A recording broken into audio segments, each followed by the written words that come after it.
டெல்லியில் நடக்கிற சிஜேபியோட தொடர் போராட்டம் நம்ம எல்லாருக்கும் தெரியும். சோனம் வாங்சுக் அவர்களோட உண்ணாவிரதமும் நமக்கு தெரியும். 20 நாட்களுக்கு தொடர் உண்ணாவிரதம் இருந்தார். அதுக்கப்புறம் ஏன் அதை தொடர முடியலைன்னா, ஒன்றிய அரசு காவல்துறையும் துணை ராணுவத்தையும் ஏவி அவரை துண்டுக்கட்டா தூக்கிட்டு போன காட்சிகள் எல்லாம் நம்ம நியூஸ்ல பார்த்துருப்போம்.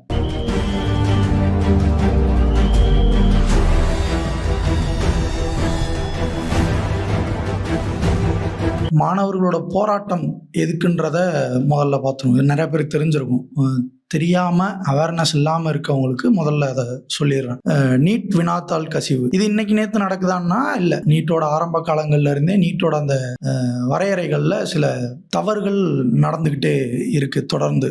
ஆனால் நீட் எழுத வர மாணவர்கள்ட்ட இந்த செக்கப் ஆகட்டும், பிட்டு இருக்கான்னு பார்க்குறதாகட்டும், டயத்துக்கு வரலைன்னா கேட்டை சாத்திட்டு எக்ஸாம் எழுத விடாமல் தடுக்கிறதாகட்டும், தொடர்ச்சியாக நீங்கள் பார்த்துருப்பீங்க. கேட்டுக்கு வெளியே 2 மாணவர்கள் அழுகிறதையும் நீங்கள் கடந்த காலங்களில் பார்த்துக்கிட்டு இருந்திருக்க முடியும். உள்ளாடைகள் முதற்கொண்டு அவுத்து செக் பண்ணுற வரைக்கும் பெண்கள் ஆண்கள்னு எல்லாருக்குமே இது நீட் தேர்வு எழுத வர்றவங்களுக்கு தொடர்ச்சியாக நடந்துட்டு தான் இருக்குது. இப்படி இவ்வளவு ஸ்ட்ரிக்டாக நடக்கக்கூடிய ஒரு தேர்வு எப்படி தன்னோட வினாத்தாளை கசிய விட்டுச்சு அப்படின்ற கேள்வி பலருக்கும் எழுது, முக்கியமா மாணவர்களுக்கு எழுது.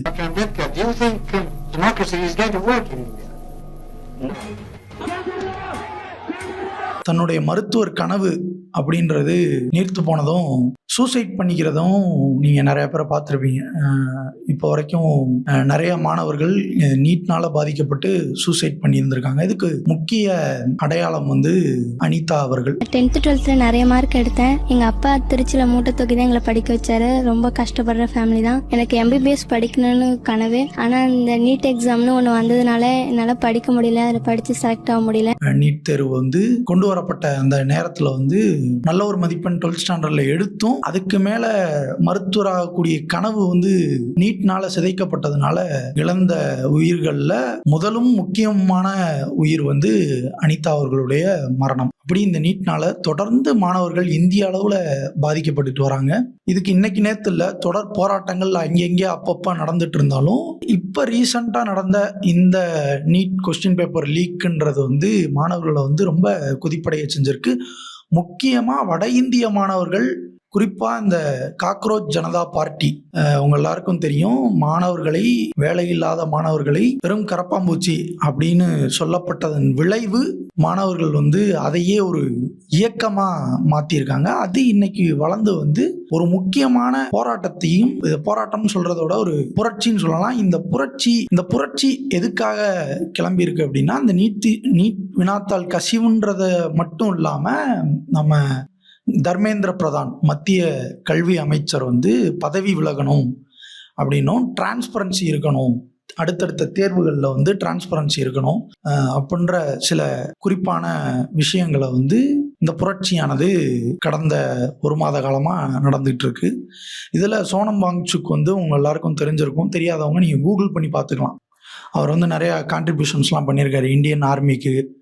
அது மட்டும் இல்லாமல் அவரோட முக்கியமான பர்பஸ் என்னன்னா, ஃபெயில் ஆகிற மாணவர்களை தகுதியற்றவர்கள்னு இந்த எஜுகேஷன் சிஸ்டம் சொல்கிற ஃபெயில் ஆகிற மாணவர்களை படிக்க வச்சு அவங்கள டெவலப் பண்ணுறத தொடர்ச்சியாக பண்ணிட்டு இருந்திருக்காரு. அப்படியான ஒரு முக்கியமான நபர் இந்த போராட்டத்தில் கலந்துக்கிட்டு உண்ணாவிரதம் இருக்கக்கூடிய செயல் எதனாலனா, மாணவர்களோட நலன் கருதி, இத்தனை மாணவர்களை இழக்கிறோமே இந்த நீட்னால அப்படின்ற ஒரு உன்னதமான எண்ணத்துல தன் உயிரே போனாலும் பரவாயில்ல, அரசாங்கம் செவிசாய்த்து கேட்டு இதை மாத்துற வரைக்கும் நான் உண்ணாவிரதம் இருப்பேன்னு இருந்த ஒரு உன்னதமான மனிதர் தான் சோனம் வாங்சுக். அவரை துண்டுக்கட்டா காவல்துறை அந்த போராட்ட களத்துக்குள்ள புகுந்து துணியை கட்டி துண்டுக்கட்டா தூக்கிட்டு போற காட்சிகளை நம்ம பார்த்திருந்திருக்கலாம். இது ஒரு வன்முறை செயல். போலீஸ் தொடர்ந்து எந்த மாதிரியான ஒரு அமைப்பா செயல்பட்டுக்கிட்டு இருக்குன்னா, ஆளும் கட்சியினருக்கு ஒரு குண்டர்களா காவல்துறை ஸ்டேட் கவர்மெண்டா இருக்கட்டும், யூனியன் கவர்மெண்டா இருக்கட்டும், போலீஸ் தொடர்ந்து குண்டாசாவே செயல்பட்டுக்கிட்டு இருக்கு.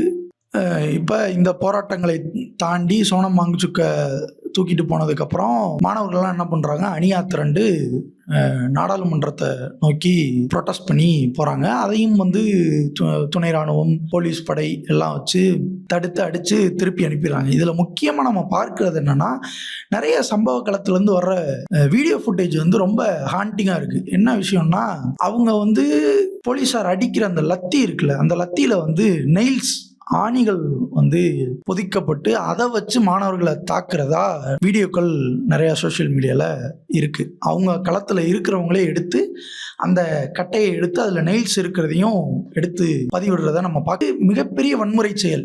இதுக்கும் மீறி இன்னும் என்ன பண்றாங்கன்னா, காலாவதியான கண்ணீர் புகை குண்டுகள் அதை வந்து மாணவர்கள் மேல பயன்படுத்துறாங்க. அது என்ன பண்ணும்னா, லங்ஸையே பாதிச்சு வாட்டரை வந்து லங்ஸ்குள்ள தேக்கி வச்சு கிட்டத்தட்ட மரணத்தை ஏற்படுத்தக்கூடிய அளவுக்கு அபாயகரமான ஒரு விஷயமான ஒண்ணுதான் இந்த காலாவதியான கண்ணீர் புகை குண்டுகள். இதை மாணவர்கள் மேல பயன்படுத்துறாங்க. இது எவ்வளவு பெரிய வன்முறை வெறி செயல். மாணவர்கள் போராட்டம்னு ஒரு பக்கம் சிரிச்சுக்கிட்டே பிஜேபியும் அதன் தலைவர்களான அமித்ஷாவும் பிரதமர் மோடியும் வந்து தொடர்ச்சியா சொல்லும் போதும் இந்த செயல்களை அப்ப யாரு இந்த செயல்களுக்கான உத்தரவுகளை கொடுக்கிறது? மாணவர்கள் போராடுறாங்க, அவங்களுக்கு நாங்கள் ஒத்துழைப்பு கொடுக்குறோம், மாணவர்கள் வந்து ரொம்ப முக்கியமானவங்க அப்படின்னு இன்றளவிலும் பேசுகின்ற மோடி அவர் பிரதமராக இருக்காரு. அப்படி இருக்கும்போது அவரை தாண்டி யார் வந்து இந்த அட்டாக்குக்கெல்லாம் வந்து ரெஸ்பான்சிபிள்? யார் இதை ஏவுறா? மாணவர்கள் மீது அடிங்க, துரத்துங்க, ஆணியை வந்து அந்த கட்டைகளில் பயன்படுத்துங்க, அதை வச்சு அடிங்க, தாக்குங்க, துண்டு கட்டா தூக்குங்க, இப்படின்ற வன்முறை செயல்களுக்கான ஆர்டர்ஸ் வந்து எங்கேருந்து வருது? நேஷனல் லெவலில் இப்படி ஒன்று நடந்துட்டு இருக்கு. தமிழ்நாட்டில் என்ன போராட்ட களத்தை ஆரம்ப காலங்கள்ல இருந்தே பார்த்துக்கிட்டு இருக்க ஒரு மண்ணுன்னா அது தமிழ்நாடு. இப்போ தமிழ்நாட்டில் வந்து இந்த போராட்டமானது எப்படி பார்க்கப்படுது, மாணவர்கள் எப்படி இருக்காங்க அப்படின்னு பார்த்தா, மாணவர்கள் வெகுவளவில் வெகுண்டெழுகிறாங்க, தொடர்ச்சியா போராட்டத்தில் ஈடுபடுறாங்க. சென்னை மாதிரியான முக்கியமான மாநகரங்கள்ல போய் முக்கியமான இடங்கள்ல கூடுறாங்க, உட்கார்றாங்க, பேசுறாங்க. ஆனா கடந்த 2-3 நாட்களா என்ன நடக்குதுன்னா, இந்த டிவிகே கவர்மெண்ட் கைது செய்யப்பட்ட ராகுல் காந்தி, அதாவது மோடி வீட்டுக்கு முன்னாடி ஆர்ப்பாட்டம் செஞ்சு கைது செய்யப்பட்ட ராகுல் காந்தி, சோனியா காந்தி அவருடைய கைதுக்கு கண்டனம் அப்படின்னு சொல்லக்கூடிய இந்த டிவிகே கவர்மெண்ட் தொடர்ச்சியா இங்கு போராடுகின்ற மாணவர்களை வந்து கைது செய்யற ஒரு ஸ்டாண்ட கையில் எடுத்திருக்கு. வெறுமனே கைது செய்தா இல்லை, அடிச்சு வண்டியில ஏத்துது, பேச விடாம பத்திரிகையாளர்களை சந்திக்கிற மாணவர்களை பேச விடாம அடிச்சு வண்டியில ஏத்துறதுல இருந்து எல்லாத்தையும் தொடர்ச்சியா பண்ணிட்டு இருக்கு. இதுக்கான ஆர்டர்ஸ் யாரு கொடுக்குறா?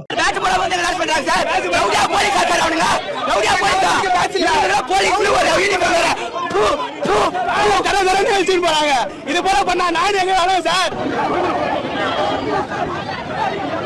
மாணவர்கள் நியாயமான கருத்துக்கு போராடுறாங்க, அறவழியில போராடுறாங்க அப்படின்னா, இப்ப ஏன் நீங்க அவங்கள அடிச்சு வாகனங்கள்ல ஏத்துறதும் கொண்டு போய் அடைச்சு வைக்கிறதும் ஏன் பண்றீங்க? தமிழ்நாடு கவர்மெண்ட் ஏன் மாணவர்களோட இந்த ப்ரொட்டஸ்ட்டை பார்த்து ஏன் பயப்படுது? சரி, ப்ரொட்டஸ்ட்டை பார்த்து பயப்படுது, அடிச்சு வண்டியில் ஏத்துறாங்க, மாணவர்கள் திரும்ப திரும்ப போராட தான் போறாங்க. அதுல வந்து மாணவர்கள் பின்வாங்க போறதே இல்லை. எஸ்எஃப்ஐல இருந்து இன்னைக்கு நேத்து இல்லை, மாணவர் போராட்டம்னாலே தொடர்ந்து பின்வாங்காம போராட்டம் நடத்தக்கூடிய ஒரு மாணவர் அமைப்புனா அது எஸ்எஃப்ஐ. இதற்கு கம்யூனிஸ்ட் அமைப்புகளான சிபிஐயும் சிபிஎம்மும் தொடர்ந்து ஆதரவு தெரிவிச்சுக்கிட்டு வருது. புரட்சி தீ பரவட்டும்னு ஐயா சண்முகம் அவர்களும் சொல்லியிருக்காங்க. இப்போ என்ன நடந்துட்டு இருக்கு? நான் இன்னைக்கு வந்து 23ஆம் தேதி இந்த வீடியோ ஷூட் பண்றேன்.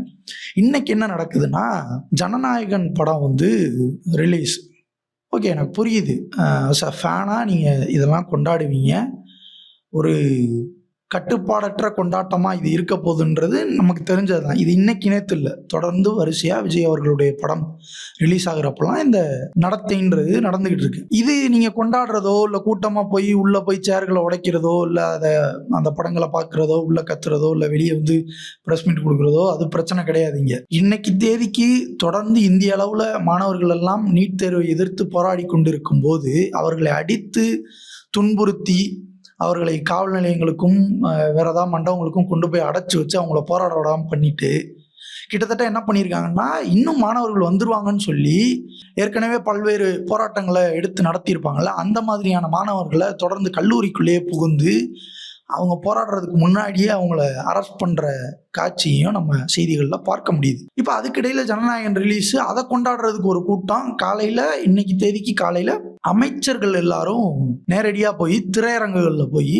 ஜனநாயகன் படத்தை பார்க்க போயிருக்காங்க. மாணவர்கள் போராட்டம் நடக்கும்போது அதை விட முக்கியமாக இந்த திரைப்படத்தை பார்த்தே ஆகணுமா? அதுவும் அமைச்சர்கள், சிட்டிங் அமைச்சர்கள் இந்த மாதிரியான செயலில் ஈடுபடுறத எப்படியா நம்ம பார்க்கிறது?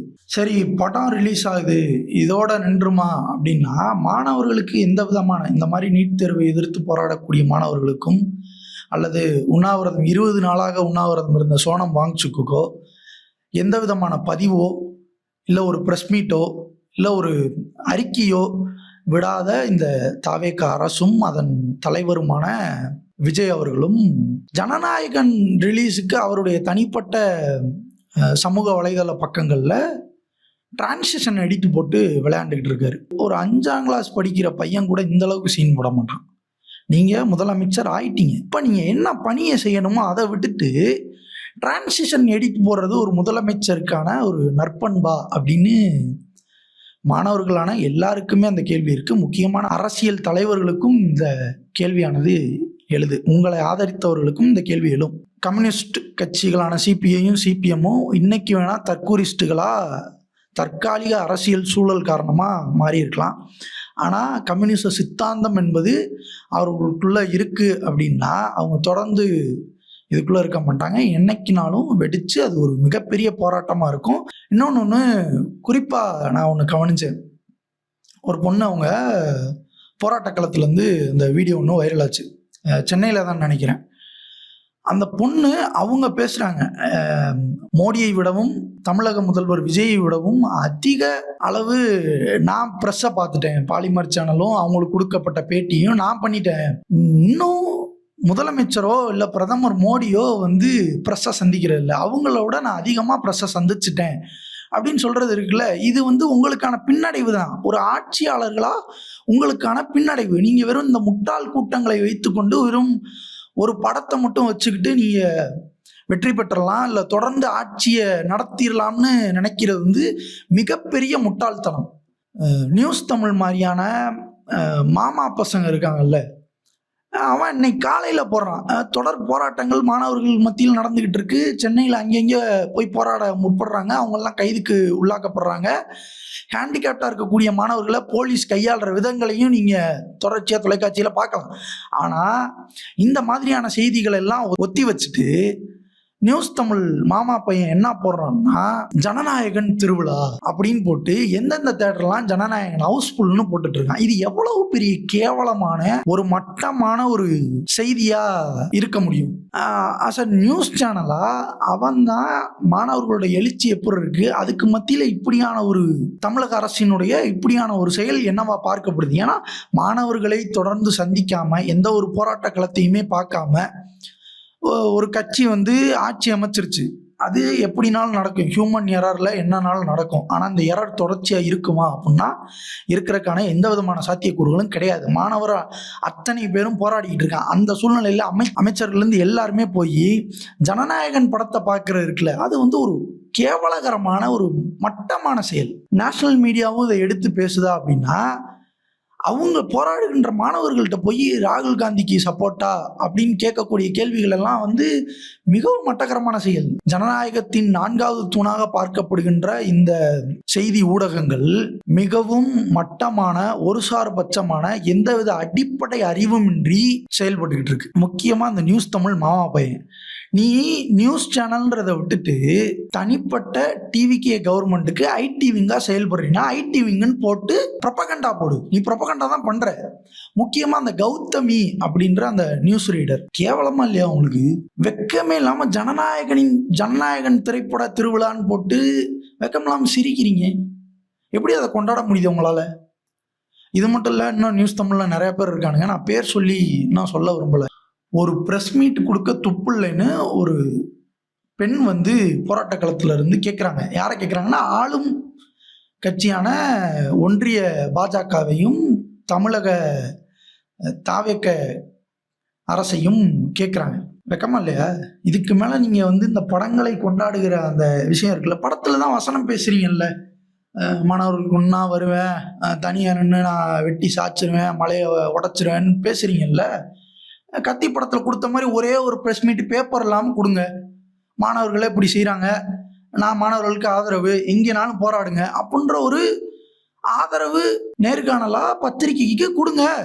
அதில் உங்களுக்கு என்ன சிரமம்?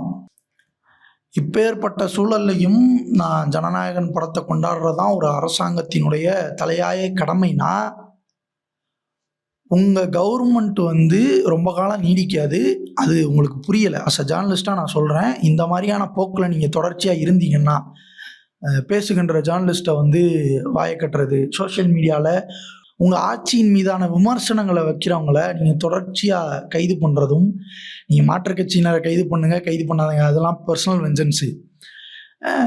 மாணவர்களும் இளைஞர்களும் சோஷியல் மீடியாவில் உங்கள் கட்சியின் மீதான, உங்கள் ஆட்சியின் மீதான விமர்சனங்களை வைக்கும்போது அதை நீங்கள் தொடர்ச்சியாக வாயடைக்கிறதும், அந்த கருத்து சுதந்திரத்தை பாதிக்கிற மாதிரி நடந்துக்கிறதும், பிஜேபியோட பி டீம்லாம் கிடையாது, ஜெராக்ஸ் மாதிரி இருக்கீங்க முழுக்க முழுக்க. இன்னொரு ஒரு விஷயம், பிஜேபின்ற வார்த்தை விஜய் அவர்கள் வாயிலிருந்து வரவே இல்லை.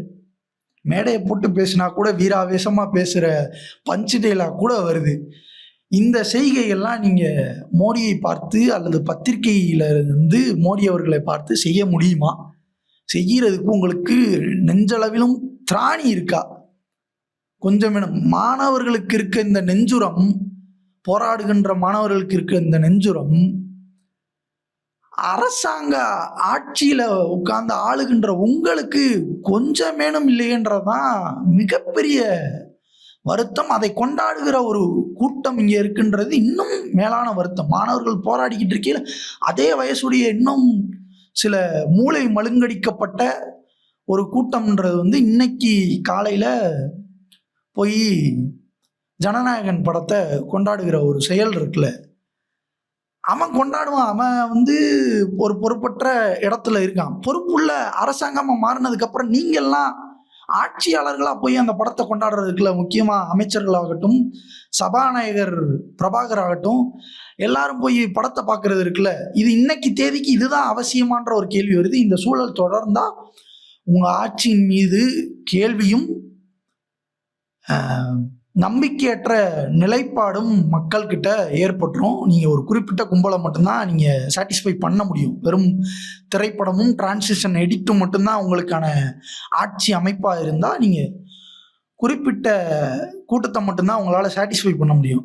நீங்கள் அவர்களை குளிர்விக்கிறது தான் உங்களோட ஆட்சியின் தன்மை அப்படின்னா அது ரொம்ப காலம் நீடிக்காது அப்படின்றது அஸ் அ ஜேர்னலிஸ்டாக என்னோட கருத்து. நீங்கள் இன்னைக்கு தேதிக்கு ஜனநாயகன் படத்தை மட்டும் கொண்டாடலாம்.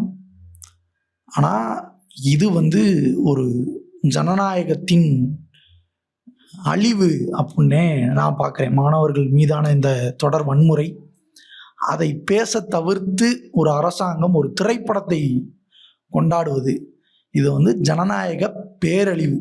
மாணவர்களுடைய குரல் வலையை நீங்கள் அரசாங்கம், ஆளுகின்ற அரசாங்கமாக உங்களுடைய போலீசனும் குண்டாஸ்களை விட்டு மாணவர்களுடைய கழுத்தை நெரிக்கலாம், அவர்களுடைய கழுத்தை நெரித்து குரலை அடைத்து விடலாம் என்று நீங்கள் எண்ணலாம். ஆனால் நீங்கள் எந்த அளவுக்கு அவங்க குரல் வலையை நெருக்கிறீங்களோ அந்த அளவுக்கு மாணவர்களுடைய சத்தம் அதிகமாக இருக்கும்.